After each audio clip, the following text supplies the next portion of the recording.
Un día miraba en la televisión un programa documental. En él mostraban a un curioso pececillo que vivía en el delta del río Orinoco, situado al oriente de la costa venezolana, del cual decían que tenía 4 ojos. Esto me impresionó tanto que decidí hacer un viaje hasta allá en el velero y verlo personalmente.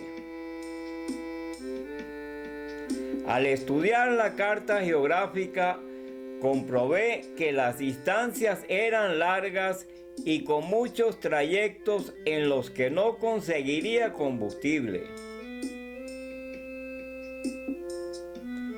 No confiaba mucho en mis motores fuera de borda, que además consumían demasiado combustible, por lo que le instalé al barco un motor industrial de 4 tiempos, enfriado por aire y conectado directamente al eje de la hélice mediante una cadena. Era algo simple y seguro.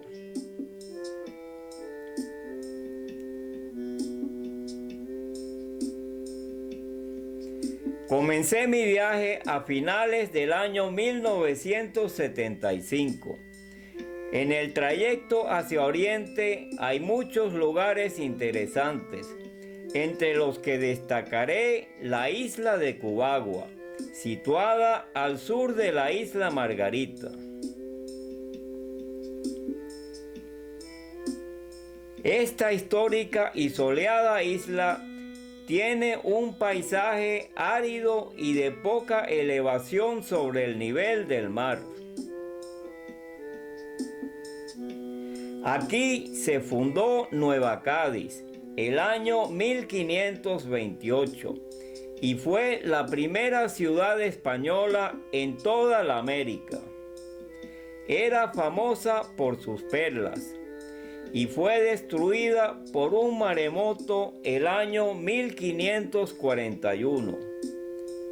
Sus ruinas fueron desenterradas en la década de los años 50. En una caseta situada en las cercanías había un esqueleto, del cual se decía que perteneció a una india que vivió en el lugar. Otro sitio que visité muchas veces fue la Laguna de las Maritas, en la isla Margarita, situada cerca del pueblo de La Isleta. Un día los pescadores me llamaron y me dijeron que buscara una cámara fotográfica porque tenían amarrado a un caimán que se había enredado en una red de pesca dentro de la laguna. Por lo que muestro estas imágenes que pude tomar del caimán de agua salada y que serán cada día más difíciles de repetir.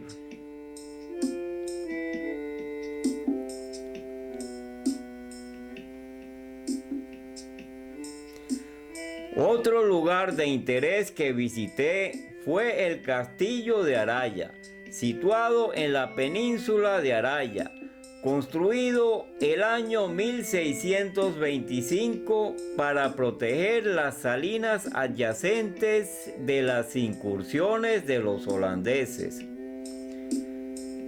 Luego fue destruido mediante pólvora por los mismos españoles el año 1762, por considerar que sus instalaciones ya eran inútiles.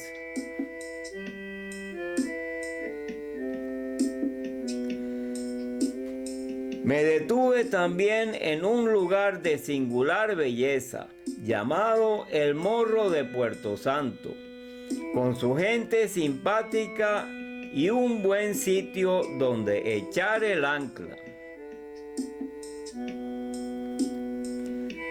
Continuando la navegación hacia el este y a una considerable distancia, está la Boca de Dragón, situado entre la península de Paria y la isla de Trinidad. En este lugar la navegación debe ser tomada con mucha precaución, porque aquí reinan las mareas y las corrientes marinas, pudiendo formarse marejadas de gran intensidad. Pasé el estrecho cuando la corriente marina estaba casi detenida. Continuando hacia el oeste, por el lado sur de la península de Paria, estaba Macuro, que para el momento en que la visité era un pueblo fantasma casi abandonado. Varios días después eché el ancla frente a Capure, que es un pueblo situado al otro lado del Golfo de Paria, donde comenzaba el delta del río Orinoco. Al poco tiempo el río se había retirado dejándome en seco. Lo que sucedía es que en casi toda la zona del Golfo el nivel del agua sube y baja aproximadamente 1,80 m cada 6 horas. Aquí tuve mi primer encuentro con el pez de 4 ojos, llamado cipotero, el cual se desplazaba con la cambiante orilla. El cipotero efectivamente estaba bien equipado. Tenía 2 ojos prominentes para ver por encima del agua y debajo de ellos tenía otros 2 más pequeños para ver por debajo de la superficie. Ambos ojos compartían el mismo globo ocular. Entré al río Orinoco por el caño Macareo. A su margen izquierda había una ranchería de pescadores, donde estuve varios días. Cuando la marea bajaba, el río aceleraba su velocidad hacia el mar.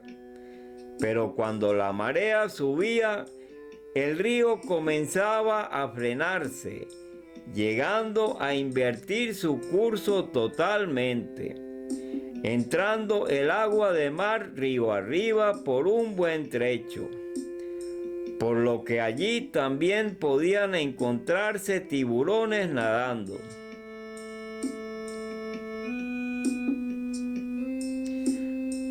Una de las cosas interesantes en las cercanías era un barco metido en la selva, el cual había sido empujado hasta allá por un huracán hacía muchos años. Se decía que la embarcación había estado dedicada a la lucha para evitar el contrabando, en los años en los que gobernaba el país el general Gómez. El caño Macareo tenía una belleza impresionante. El recorrido era acompañado durante horas por el incesante ronroneo del motor del barco. A las orillas del río aparecían de vez en cuando los indígenas guaraos, con sus viviendas que eran unos palafitos construidos sobre el agua.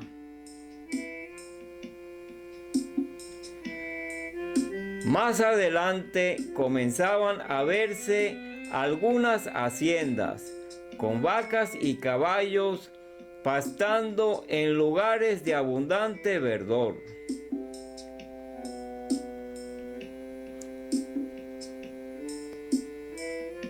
Remonté el río Orinoco hasta los castillos de Guayana. los cuales fueron construidos por los conquistadores españoles para impedir el paso de piratas y bucaneros por el río, que venían en la búsqueda de El Dorado y sus riquezas.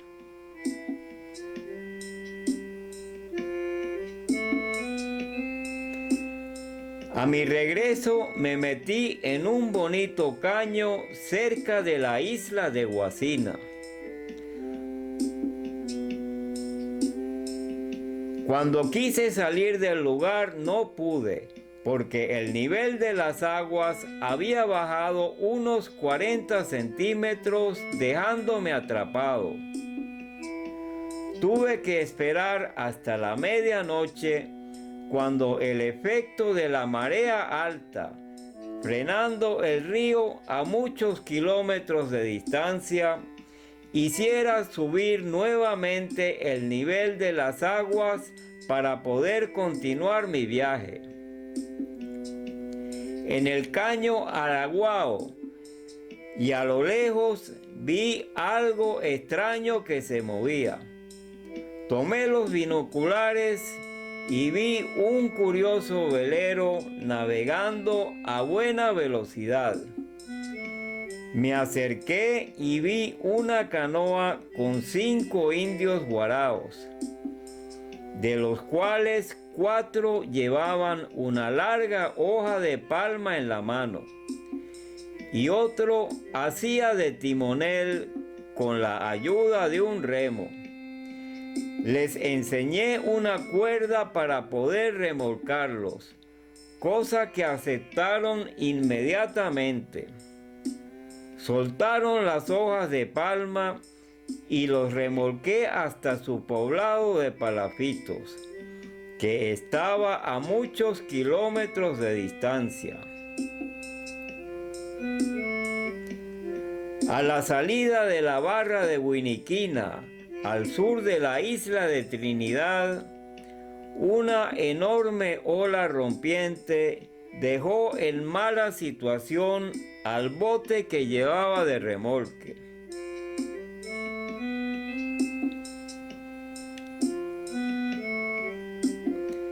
Más adelante, en aguas tranquilas, unos cetáceos me dieron una alegre bienvenida. Estuve nuevamente de regreso después de casi 3 meses de viaje.